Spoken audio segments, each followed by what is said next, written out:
नमस्कार, आप देख रहे हैं डॉक्टर साहिब, आपके साथ मैं हूं मुस्कान। दर्शकों, आज के इस एपिसोड में हम बात करेंगे और ये जानेंगे कि जो भी महिलाएं 30 की ऊपर है उन सभी को पैप स्मीयर टेस्ट करवाना क्यों ज़रूरी है और कैसे ये हमें सर्वाइकल कैंसर होने से बचाता है।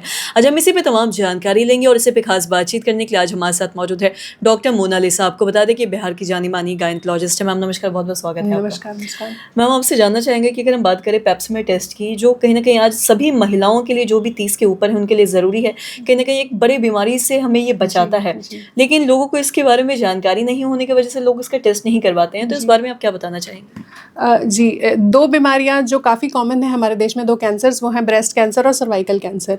इन दोनों को ना बहुत अच्छे से इलाज किया जा सकता है। सर्वाइकल कैंसर को तो होने से भी रोका जा सकता है। ये एकमात्र ऐसा कैंसर है जिसे हम होने से रोक सकते हैं यदि हम समय से पैप स्मीयर कराते रहें। पैप स्मीयर के कई फॉर्म्स होते हैं, जैसे लिक्विड बेस्ड साइटोलॉजी और एचपीवी। आजकल बहुत ज़्यादा एडवांस तरीके आ गए हैं जिससे पता चल जाता है कि आपको प्री कैंसरस कुछ कंडीशन है क्या, जो कि कैंसर के 10 साल पहले होता है। तो हम 10 साल पहले ही उसे एलिमिनेट कर देते हैं। तो अगर हर महिला भारतवर्ष में पैप स्मीयर अपने उचित उम्र से करवाने लगे तो ये कैंसर एलिमिनेट हो सकता है। जैसे पोलियो या स्मॉल पॉक्स एलिमिनेट होने वाली बीमारियां हैं, वैसे सर्वाइकल कैंसर भी बंद हो सकता है। उसका रेट बहुत घटकर, यही हुआ है वेस्टर्न कंट्रीज़ में, अमेरिका और इंग्लैंड में। उनके नेशनल प्रोग्राम्स हैं कि सबका एलबीसी या पैप स्मीयर होना ही होना है। तो उनका सर्वाइकल कैंसर का जो रेट है ना, वो काफ़ी नीचे है, ब्रेस्ट कैंसर, लंग कैंसर उसके बाद। लेकिन हमारे देश में सबसे ऊपर है, क्योंकि ये एक इन्फेक्शन से होता है और दूसरा महिलाएं इतनी जागरूक नहीं है अपने हेल्थ के बारे में। तो हर महिला को 30 साल के बाद, अब मेरे क्लिनिक में जब पेशेंट आता है तो मुझे इंसिस्ट करना पड़ता है कि पैप स्मीयर करा लीजिए, फिर उसका चार्ज बताना पड़ता है, फिर उसे सब्साइड करना पड़ता है। तो बहुत मशक्कत करनी पड़ती है एक औरत को मनाने में कि भाई अपने आप को कैंसर से बचाने के लिए एक छोटी सी जांच करा ले। तो अगर महिला, मैंने आज तक एक महिला अपने ओपीडी में नहीं देखी जो खुद मुझे कह रही है कि मेरा पैप स्मीयर कर लीजिए क्योंकि मुझे सर्वाइकल कैंसर से बचना है। इनफैक्ट महिलाओं को पूरे परिवार को लेकर आना चाहिए। और ये टेस्ट आप समझिए 5 साल में एक बार होता है, यानी कि 30 की जब हुए तब करवाए, 35 के हुए, 65 तक कराना है तो ज़्यादा बार भी नहीं है। ये 5 साल में एक टेस्ट का समय तो आप अपने आप को अपने परिवार से दे सकते हैं, तो बहुत ज़रूरी है। और दूसरा है वैक्सीन। कुछ औरतें पूछती हैं कि क्या वैक्सीन ले लेंगे तो इससे छुट्टी मिल जाएगी। ऐसा है कि वैक्सीन का एज, जो अप्रोप्रिएट एज होता है, वो 9 से 12 साल की लड़कियों का होता है, लेकिन बाद में भी वैक्सीन लिया जा सकता है। 26 साल या 45 साल तक भी लिया जा सकता है। पर इसका मतलब ये नहीं कि अगर आपने वैक्सीन ले लिया तो आपको पैप स्मीयर से छुट्टी हो गई।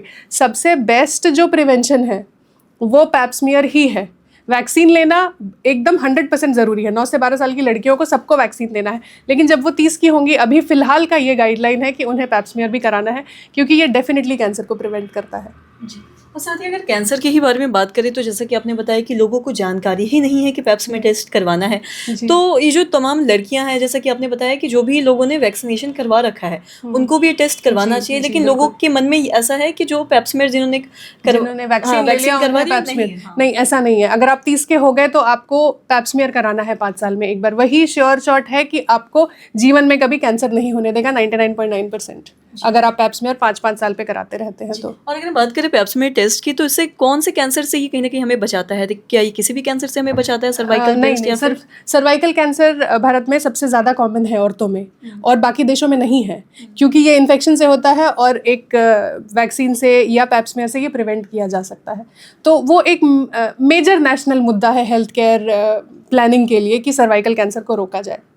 बाकी कैंसर्स ठीक है, उसके लिए हम बहुत ज़्यादा कुछ नहीं कर सकते, हेल्दी लाइफस्टाइल रख सकते हैं। ब्रेस्ट कैंसर भी एक बहुत इंपॉर्टेंट चीज़ है कि अगर सेल्फ ब्रेस्ट एग्जामिनेशन, वो अगले हम कभी बात कर सकते हैं, वो भी सेकेंड कॉमन मान लिया जाए तो ब्रेस्ट कैंसर है, उसे प्रिवेंट किया जा सकता है। या उसे अर्ली स्टेज में डिटेक्ट करने से ब्रेस्ट कैंसर का जो सर्वाइवल होता है काफ़ी ज़्यादा होता है। आम औरत की जितना सर्वाइव करती हैं ब्रेस्ट कैंसर की महिलाएं, यदि अर्ली स्टेज में डिटेक्ट हो जाए तो। बहुत बहुत शुक्रिया तमाम जानकारी देने के लिए। तो आशा करते हैं दर्शकों की जो तमाम जानकारी है आपकी लाभदायक रही हो।